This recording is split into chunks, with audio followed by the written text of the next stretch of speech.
पश्चिम बंगाल की सियासत में एक बार फिर बड़ा बवाल खड़ा हो गया है। मुख्यमंत्री ममता बनर्जी ने बीजेपी पर ऐसा आरोप लगाया जिसने चुनाव आयोग से लेकर केंद्र सरकार तक को कटघरे में खड़ा कर दिया है।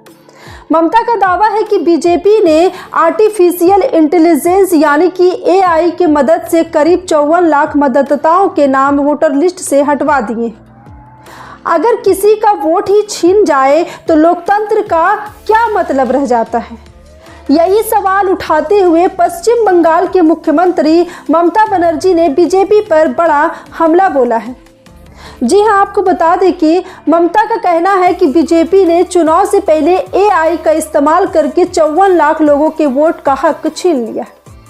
वहीं पश्चिम बंगाल की मुख्यमंत्री ममता बनर्जी ने टीएमसी प्रमुख यहां पर कहा है कि मंगलवार को बीजेपी पर बेहद गंभीर आरोप लगाए। ममता बनर्जी ने कहना है कि आने वाले चुनाव से पहले बीजेपी ने एक सुनियोजित साजिश के तहत मतदाता सूची से बड़े पैमाने पर गड़बड़ी की है।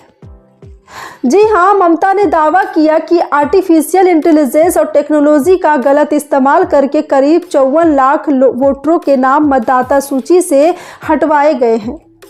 उन्होंने यहां तक कहा कि यह कोई छोटी गलती नहीं बल्कि लोकतंत्र की पर सीधा हमला है। सीएम ममता ने सवाल उठाया है कि अगर इतने लाख नाम अचानक वोटर लिस्ट से गायब हो सकते हैं तो चुनाव आयोग कितने निष्पक्ष रह जाएंगे।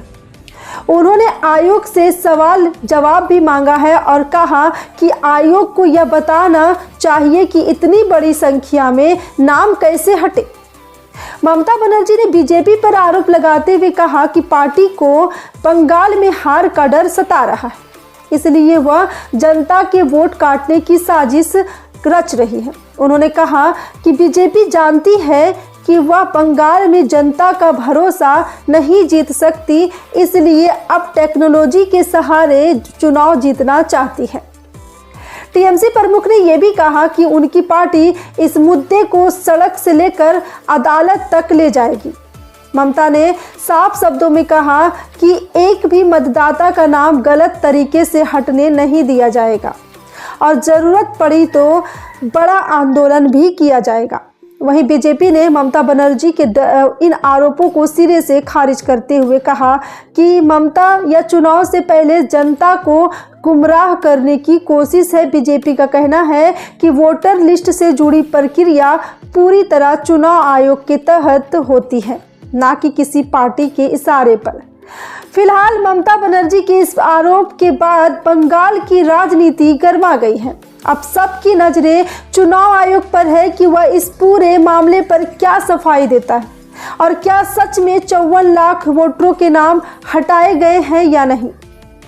तो आपका इस पूरी खबर पर क्या कहना है, कमेंट में जरूर बताइए। वीडियो को लाइक कीजिए, चैनल को सब्सक्राइब जरूर कीजिए, बेल आइकन प्रेस कीजिए ताकि आने वाले हर न्यूज़ की अपडेट सबसे पहले आप तक पहुंचे। जय हिंद।